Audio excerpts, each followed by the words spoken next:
I lost myself into this person, and so they made me forget, and I just realized when it was over, like, oh, I just hate you so much. Tragic. The initial inspiration for Lady Elegant was a dream that I had, and my dreams are always really crazy. It was about this woman who was kind of like evil and big, like very tall, and she ran this castle. That was the initial thing, and I just started writing it. So I had a couple lines to bring to Owen, and it was about that, but we took it completely different direction, and it then was about a breakup. But Lady Elegant represents a lot of different things, not just the dream. The most challenging thing about this song was probably the process of it, of writing it, because I was going through a breakup at the same time. Like, I was really mourning that person. So I think that's what helped me heal at the same time. But it was, Owen had a lot of nights with me of me just crying. You know, I couldn't even do anything to work on the project. I just was really upset. So I think that was the hardest part. Like, of all the clients that I've worked with, Ravin definitely has the most unique workflow that I've seen. Like, I don't know, there's a very particular focus on sound design. Every single move of the creative process is extremely intentional. Whereas like a lot of sessions, we're moving quickly, there's stuff going all over the place. Like, you're the first artist that I've worked with where we had an entire day dedicated to sitting and looking at the lyrics and really analyzing and like making sure that like the intention of what you're saying is coming through, that it flows. Like, I don't know, that was definitely a really cool change, being able to like slow down that part of the creative process and perfect those things rather than like putting it all together and then seeing what works. Like, it felt very intentional. I mean, I think I'm super intentional when I write alone, and it takes me a really long time. So it helps when I find someone like you. Like, it was our first song together, so when we connected, it was like, I don't know, a little awkward, obviously, like working with someone new and like being vulnerable. But this song was not fully written. It was like based off of a dream I had, and I just had like a couple chords, and I was like, this seems cool to like start on.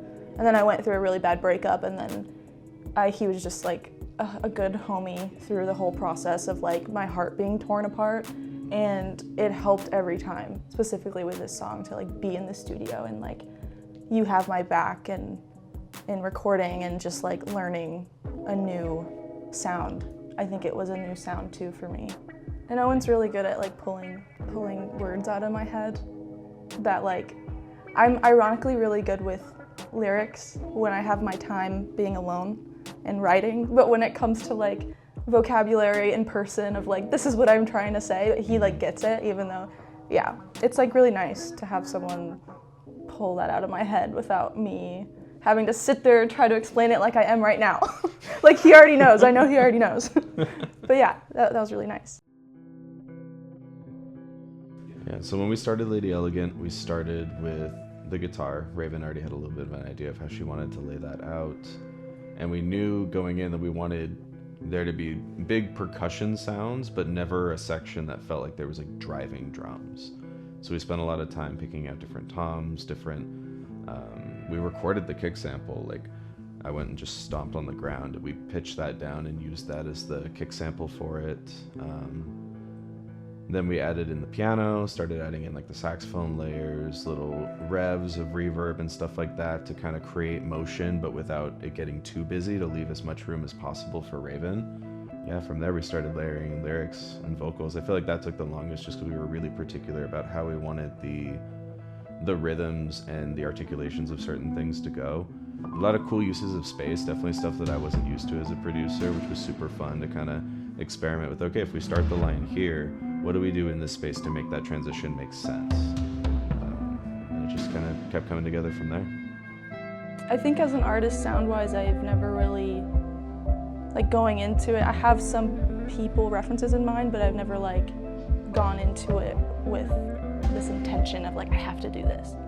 It's just whatever comes out, it comes out, and I know what I want. And I kind of just build off of like a couple notes, a couple chords, and then we just fill in gaps, and it's whatever just comes naturally. Of what I want something raw, yeah, I want it. Most of the time I want things just raw, because I'm very intentional, and I think that is a really intentional move to do, is make a natural sound and mess with it yourself instead of just getting something offline. And it was more fun because it made the whole song mine, more than just something someone made online and then I just wrote lyrics to it. It was very deep and intentional when we did it all, so it meant a lot. I write when I want. I don't really I can feel that way of oh, something hurt me really bad. My mom made me upset or something and I need to sit down and write about it. But the most content I get is when I just sit down at my piano and I start just freely going, and then I start writing weird melodies, and then I start singing weird words, and then I'm oh, and I have something funky I want to do on the detuned piano now. That's it. I don't go into it with this intention of this is what I want to do now, copy paste from another artist that I just heard, like you were saying earlier. No, I just do what feels right through my spirit, honestly. You make me forget, and I hate you for it. I hate you, I hate you. It's just silly, but it's true, and it felt really good to record. The significance of that line is this person I was seeing kept telling me we're gonna hold this relationship lightly, and eventually months go on and I forgot a lot, I lost myself into this person, and so they made me forget, and I just realized when it was over, oh, I just hate you so much. So, yeah. Tragic, yeah. The breakup I went through, it gave me a whole masterpiece of a song, and same with previous songs. When I think about it, I was really low and I would write about it. But when I'm sitting there oh, I'm ready to create, it was never a cognitive, I need to go do this now because I feel like this. It was just I had a habit of writing every evening. So I'd go and just be oh, this is what's really coming out right now. That's kind of it. So it wasn't a decision, but I do know how to channel it when I'm going through a hard time.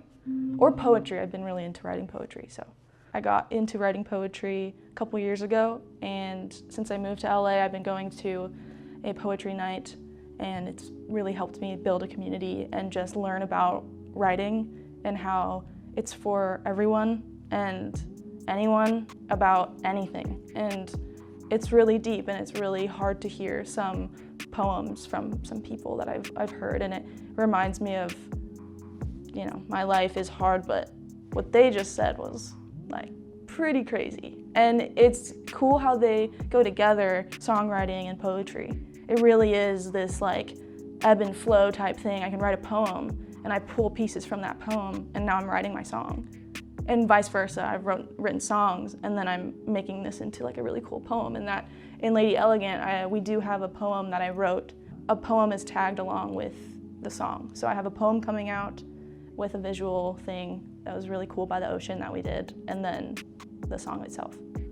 There was a couple verses, or maybe the bridge, that I wrote and I did not like what I wrote. The melody was weird, it just did not fit anymore. And then I looked through my notes and I found a poem which was about this song, a lovey, whatever type of poem. And I was oh, these could fit because it was about that person anyway, I just forgot I wrote it.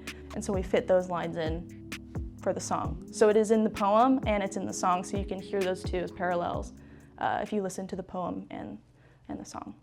My aim as an artist would be to be myself, of Ravin Marie. I am Ravin Marie, that is my name. And I always try to be authentic and genuine. It's who I am in general, of being intentional and sensitive and creative and funny, and just really expressing details of myself that I don't know yet and details that I do know, and things I have been through and things I haven't been through, and being authentic in the music as well as writing. I think I just want to show people and myself it's a good reflection of me. It's who I am. I just want things to be real and I feel like there's not a lot of realness sometimes, and it's kind of cheesy, but I love pop music. Chapel Roan, hell yeah. But like, I have a hard time writing like that. She does a good job being like authentic. But for some reason, like, I go to this deeper level of like hurt. And I think getting that out of myself and like showing people that they can feel this way, it's okay, and like also like just go through that. That is really cool. Like, my goal is always to like make someone cry, a good way or a bad way. Like, that's just amazing. But yeah, that's kind of my aim. It's just to be me, and wherever that goes. If I change, people change. So whatever, I don't know, person I become or change into, maybe I do pop music, because that's just like, boom, it clicks for me all of a sudden, and I just want to do that, and that's who I am. But right now, like, it's that, making authentic stuff.